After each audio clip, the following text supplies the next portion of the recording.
बिस्मिल्लाहिर्रहमानिर्रहीम। अस्सलाम वालेकुम दोस्तों। वो जैसे ही घर आई सामने से ज़फ़र आ गया, भागता हुआ हाँफता हुआ। हया बीबी बोल भी चुको, अब वो गाड़ी ला कर दी कोफत ज़दा हुई। आपको इरम बीबी बुला रही हैं। खैरियत? खैरियत नहीं लगती जी, वो बहुत रो रही हैं। ज़फ़र ने राज़दारी से बताया तो वो चौंकी। अच्छा मैं आती हूँ, तुम ये मेरा बैग ज़रा अंदर रख कर आओ। वो सीधा इरम के घर खुलने वाले दरमियानी दरवाजे की तरफ बढ़ गई। लाउंज में साइमत आई और सोनिया बैठी थी। सामने कोई कामदार दुपट्टा फैला रखा था और दोनों उसके साथ उलझी हुई थीं। आहट पर सर उठाया, उसे देखकर दोनों ही मुस्कुरा दी। हया कैसी हो? बिल्कुल ठीक। इरम कहाँ है तायम्मा? मुझे वो बुला रही थी। अंदर कमरे में होगी। ओके मैं देख लेती हूँ। वो मुस्कुराकर राहदारी की तरफ बढ़ गई। इरम के कमरे का दरवाज़ा बंद था। उसने डोर नॉब घुमाकर धकेला तो दरवाज़ा खुलता चला गया। इरम बेड पर अकड़ू बैठी थी। सामने लैपटॉप खुला पड़ा था। चमकती स्क्रीन की रोशनी इरम के चेहरे को चमका रही थी, जिस पर आंसू लड़ियों की सूरत बह रहे थे। इरम क्या हुआ? वो कदरे फिक्रमंद हुई। इरम ने सुरख मुस्तूरम आंखें उठाकर हया को देखा। उसकी आंखों में कुछ था जो उसे ठिठका गया था। हया एक बात बताओ। उसका रुंधा हुआ लहजा अजीब सा था। बोलो। हम शरीफ लड़कियां हैं क्या? अपने बारे में तो यकीन से कह सकती हूँ, मगर तुम्हारा मामला ज़रा मशकूक है। उसने माहौल का बोझलपन दूर करने को कहा, मगर इरम मुस्कुराई तक नहीं। नहीं हया, ये हम दोनों का ही मामला है। क्यों पहेलियाँ बुझवा रही हो? हुआ क्या है? या मुझे बताओ, क्या हम मुजरा करने वालियाँ हैं? वो एकदम रोने लगी थी। इरम? वो शशदर रह गई। बताओ, क्या हम तवाइफे हैं? वो ज़ार-ज़ार रोने लगी। इरम, बात क्या हुई है? क्या बोलो, बताओ, हम ऐसी हैं क्या? नहीं, बिल्कुल नहीं। फिर ये क्या है? इरम ने लैपटॉप की स्क्रीन का रुख उसकी तरफ किया। क्या है ये? उसने उलझन से स्क्रीन को देखा। उस पर एक वीडियो चल रही थी। वीडियो का कैप्शन ऊपर रोमन उर्दू में लिखा हुआ था, शरीफों का मुजरा। वीडियो किसी शादी के फंक्शन की थी। हर सू सजी समरी खवातीन और दरमियान में डांस फ्लोर पर महवे रक्स दो लड़कियां। एक का लहंगा गोल्डन था और दूसरी का सिल्वर। पूरी छत जैसे उसके सर पर आन गिरी हो। नहीं, वो करंट खाकर उठी। ये क्या है? ये शरीफों का मुजरा है और ये हमने किया है। ये दिलावर भाई की शादी की वीडियो है जो किसी ने इंटरनेट पर डाल दी है। ये पढ़ो, वीडियो डालने वाले ने अपना ईमेल एड्रेस भी दिया है, जिस पर मेल करके पूरी डांस की वीडियो हासिल की जा सकती है। ये देखो, इस वीडियो को 3 दिन से सैकड़ों लोग देख चुके हैं। या हम बर्बाद हो चुके हैं, हम कहीं के नहीं रहे।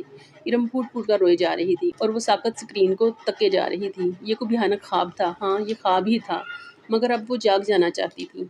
स्क्रीन पर रक्सा परियों के सरापे में मुख्तलिफ हिस्सों पर किसी ने सुर्ख दायरे खींच रखे थे। जैसे ही कोई लड़की किसी स्टेप के लिए आगे झुकती तो फ़ौरन सुर्ख दायरा उभरता। उसके कानों से धुआं निकलने लगा। नहीं, ये मैं नहीं हूँ। वो एक एक कदम पीछे होती जा रही थी। उसके लब कपकपा रहे थे। इरम बिलक रही थी। मैं मैं मुजरा करने वाली नहीं हूँ, मैं शरीफ लड़की हूँ। ये हम ही हैं हया, हम बर्बाद हो चुके हैं। उसका सर चकराने लगा। ये सब क्या हो गया था? वीडियो के सैकड़ों व्यूज़ लिखे आ रहे थे। क्या वो पूरे शहर में फैल गई थी? और अगर उसके ख़ानदान वालों तक पहुँच गई तो? अब्बा तो मुझे गोली मार देंगे इरम, और मुझे ज़िंदा गाड़ देंगे। मगर ये वीडियो किसने बनाई? हमने तो मूवी वाले को मना कर दिया था। किसी ने छुपकर बनाई होगी। कुछ करो इरम। उसका सख्ता टूटा तो वो तेज़ी से इरम के करीब आई। मैंने इस वेबसाइट पर रिपोर्ट तो की है, लेकिन वेबसाइट ने अगर एक्शन लेकर वीडियो हटा भी दी तो ये सीडी तो हर जगह मिल रही है। ऐसी चीज़ें तो मिनटों में फैलती हैं। हम कहाँ कहाँ से हटवाएंगे? खुदाया, ये क्या हो गया है? वो बेबस सी होकर ज़मीन पर बैठती चली गई। अगर बाबा या किसी भाई वगैरह को मालूम हो गया तो? उफ खुदाया, हम क्या करेंगे? इरम ने भी खुद को कमरे में बंद कर लिया और वो भी बेबस होकर कमरे की होकर रह गई। सोच सोच कर दिमाग फटा जा रहा था, मगर कोई हल नज़र नहीं आ रहा था। शाम में वो सो रही थी कि राहील का फ़ोन आ गया। उसके दिमाग में खतरे का अलार्म बजने लगा। हेलो, कैसी हो या? राहील की आवाज़ में गर्मजोशी थी। वो कुछ अंदाज़ा ना कर पाई। ठीक, तुम ठीक हो? एकदम फिट। मैंने तुम्हें मुबारकबाद देनी थी। किस बात की मुबारकबाद? भाई, तुम एक्सचेंज प्रोग्राम के तहत तुर्की जा रही हो। और किस बात की भला? ओह अच्छा, थैंक यू सो मच। उसकी अटकी हुई सांसें बहाल हुईं। कब तक जाना है? वो खुशी से पूछ रहा था। जनवरी के एंड तक या फरवरी के शुरू में? तो क्या उधर तुम समीन फूफो की फैमिली से भी मिलोगी? पता नहीं, अभी मैंने सोचा नहीं है। क्या बात है, तुम अपसेट लग रही हो। वो ज़रा परेशान हुआ। अरे नहीं। वो फ़ौरन संभली और फिर इधर उधर की बातें करके खुद को नॉर्मल ज़ाहिर करने में कामयाब हो गई। फ़ोन बंद हुआ तो वो इरम की तरफ चली आई। यूँ मुँह सर लपेट कर बैठे रहने से कुछ नहीं होगा। तो क्या करें? इरम ने तकिया फेंका और उठकर बैठ गई। सबसे पहले तो घर के सारे कंप्यूटर से इस वेबसाइट को ब्लॉक करते हैं, ताकि कम से कम घर वालों को तो पता ना चले। फिर इसका कोई मुस्तकिल हल भी सोचते हैं। ठीक है, चलो। उम्मीद का सिरा नज़र आते ही इरम उठ बैठी। बिना वक़्त ज़ाया किए जब वो तमाम कंप्यूटर्स से इस वेबसाइट को ब्लॉक कर चुकी, तो साइमा ताई ने आकर उन्हें बताया कि रात को इरम को देखने के लिए ताया फुरकान के कोई फैमिली फ्रेंड बमा ख़ानदान आ रहे हैं। रस्मी सी कार्रवाई थी, क्योंकि रिश्ता तो वो पहले ही ढके छिपे लफ्ज़ों में मांग चुके थे। हया सब कुछ भूल भाल कर पुरजोश हो गई। हमारे दूल्हा भाई भी साथ ही आए हैं। हया ड्राइंग रूम में झांक कर अंदर कमरे में आई तो वो मुंह लटकाए बैठी थी। तुम ऐसे क्यों बैठी हो? इरम ने आहिस्ता से सर ऊपर उठाया, सर पर सलीके से दुपट्टा ओढ़ा और बात दिखावे के लिए उठ बैठी। वो वीडियो दफ़ा करो उसे। आओ, सब बुला रहे हैं। लड़के को उसकी वालदा माजिदा ने अंदर बुलाया है तुम्हें दिखाने के लिए। आओ। उसने उसका हाथ पकड़कर उसे खड़ा किया। वो इरम को पकड़े ड्राइंग रूम में आ गई।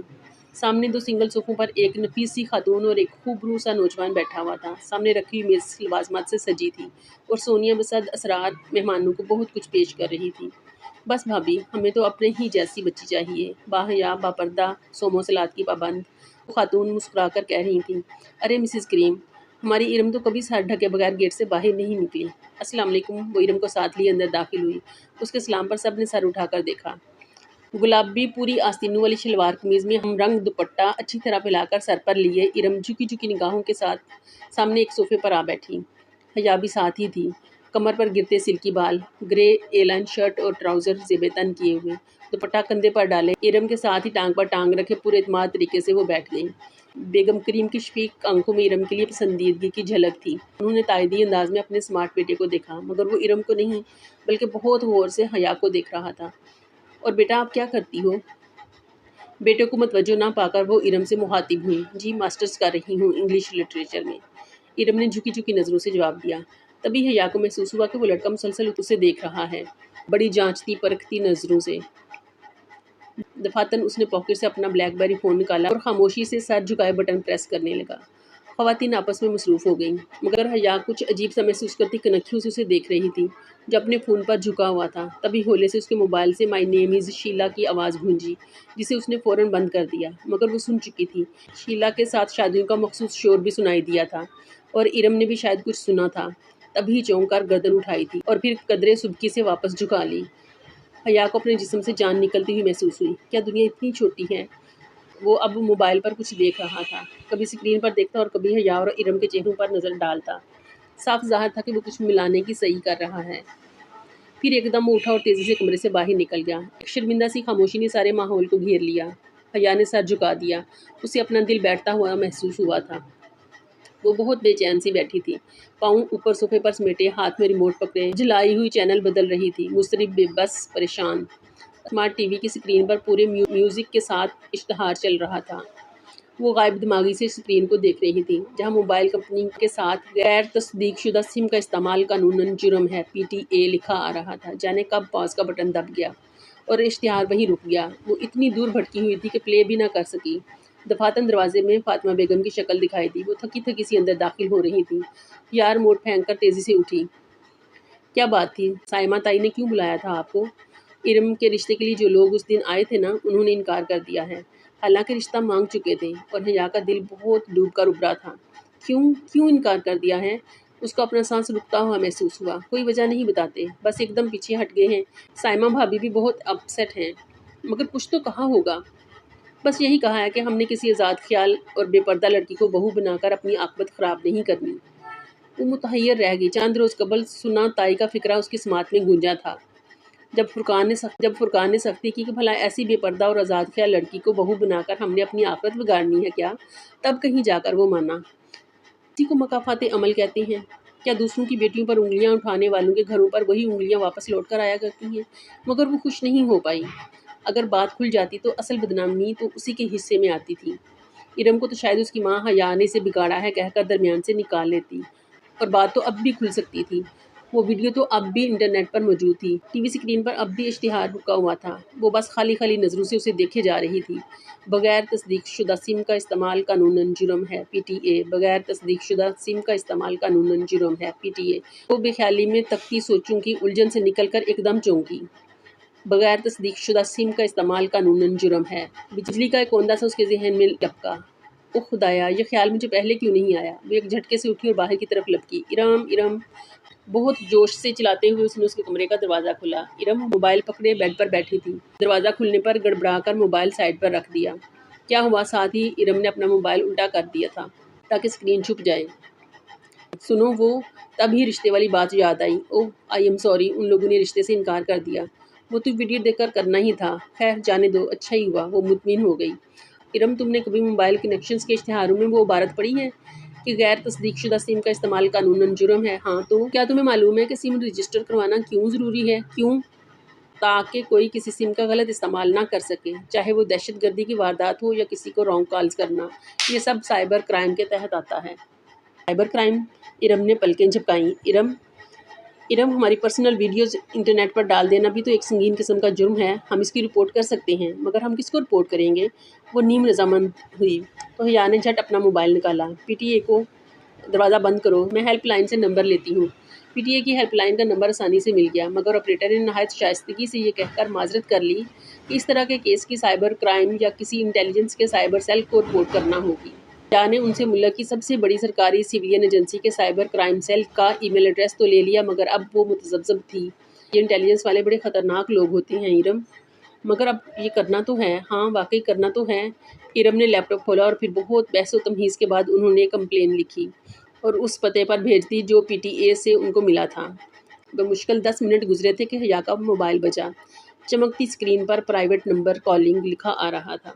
ये कौन हो सकता है? उसने अचंभे से मोबाइल कान से लगाया। हेलो। दूसरी जानब से ज़रा खामोशी के बाद एक भारी गंभीर आवाज़ सुनाई दी। अस्सलाम वालेकुम मिस हया सलमान। जज जी, आप कौन? मैं मेजर अहमद बात कर रहा हूँ, साइबर क्राइम सेल से। आपने हमारी एजेंसी में रिपोर्ट की है। हमें अभी आपकी कंप्लेन मसूल हुई है। वो जो भी था बहुत खूबसूरत बोलता था, गहरा गंभीर मगर नरम लहजा, इसमें ज़रा सी चाशनी भरी तपश थी, गर्म और सर्द का इम्तजाज। मगर मेजर अहमद, मैंने कंप्लेन में अपना नंबर तो नहीं लिखा था, धक धक करते दिल के साथ कह रही थी। इरम भी हैरत से देख रही थी। जवाबन वो धीरे से हंस दिया। नंबर तो बहुत आम सी चीज़ है मिस सलमान, मैं तो आपके बारे में बहुत कुछ जानता हूँ। क्या? यही कि आप सलमान असगर की बेटी हैं, आपके वालिद की एक कंस्ट्रक्शन कंपनी है, आपका भाई रोहेल जॉर्ज मैसन यूनिवर्सिटी में ज़ेर तालीम है, खुद आप इंटरनेशनल इस्लामिक यूनिवर्सिटी में LLB ऑनर्स शरिया एंड लॉ के 5वें साल में हैं। फरवरी में आप एक्सचेंज प्रोग्राम के तहत इस्तांबुल जा रही हैं। गालिबन सांजी यूनिवर्सिटी में आपका एडमिशन हुआ है और पिछले हफ्ते अपने कज़न दिलावर फुरकान की मेहंदी के फंक्शन पर बनने वाली वीडियो की इंटरनेट पे अपलोडिंग को आपने रिपोर्ट किया है। Is that right ma'am? वो जो दम खुद सुनती जा रही थी बमुश्किल बोल पाई। जी जी जी जी जी जी जी जी वही वीडियो। अब आप क्या चाहती हैं? यही कि आप इसे वेबसाइट से हटा दें। उसकी आवाज़ में बहुत मान, बहुत मिन्नत भर आई थी। ओके, और कुछ? और जिन लोगों के पास इसकी सीडी है वो भी। आगे उसका गला रुंध गया था। एहसासे तौहीन से वो कुछ बोल ही ना पाई। मैं शहर के एक एक बंदे से वो वीडियो निकलवा लूँगा, आप बेफिक्र रहिए। और उसे लगा मनु बोझ उसके मन से उतर गया हो। Thank you Major Ahmad. उसके अंदाज से लग रहा था कि वो फ़ोन रखने ही वाली थी तो वो बोल उठा। थैंक यू तो आप तब कहेंगे ना जब मैं ये काम कर दूँगा। इस काम को महज़ शुरू करने के लिए भी मुझे आपका ताउन चाहिए। कैसा ताउन? मादाम आपको ज़रा सी तकलीफ़ करनी होगी। आपको इस वीडियो की बाकायदा रिपोर्ट करने मेरे ऑफ़िस आना होगा। क्या? नहीं, नहीं मैं नहीं आ सकती। वो परेशानी में हकला गई। इरम भी फ़िक्रमंदी से उसका चेहरा तकने लगी। फिर तो ये काम नहीं हो पाएगा। ऐसे स्टेप फ़ोन पर नहीं लिए जा सकते। उसे लगा वो महज़ूज़ सा मुस्कुरा रहा था। मगर मैं नहीं आ सकती। और वो कैसे आ सकती थी? अगर किसी को पता चल जाता तो कितनी बदनामी होती। आपको आना पड़ेगा, मैं गाड़ी भेज देता हूँ। नहीं नहीं नहीं, अच्छा खुदा हाफिज़। उसने जल्दी से फ़ोन बंद कर दिया। भाड़ में गया ये और इसका साइबर क्राइम सेल। अगर अब्बा या ताया को पता चल गया कि हम एजेंसी के हेडक्वार्टर्स गए थे तो वो हमारी टांगें तोड़ देंगे। मैं तो पहले ही कह रही थी कि रिपोर्ट ना करो, इरम बोली। प्राइवेट नंबर से फिर कॉल आने लगी। उसने झुंझलाकर फ़ोन को ऑफ ही कर दिया। इस वीडियो से ज़्यादा मेजर अहमद ने उसे ब्लैकमेल किया है। ये ख्याल फिर दिन भर उसके जहन में गूंजता रहा। तो दोस्तों, ये थी आज की किस्त। उम्मीद है आपको पसंद आई होगी। अपनी कीमती आरा और तजावीज़ का इजहार कमेंट बॉक्स में ज़रूर कीजिएगा। वीडियो को लाइक और शेयर करें और चैनल को सब्सक्राइब भी कर दें। तो मिलते हैं अगली किस्त में, तब तक के लिए मेरे सोने रब दे हवाले।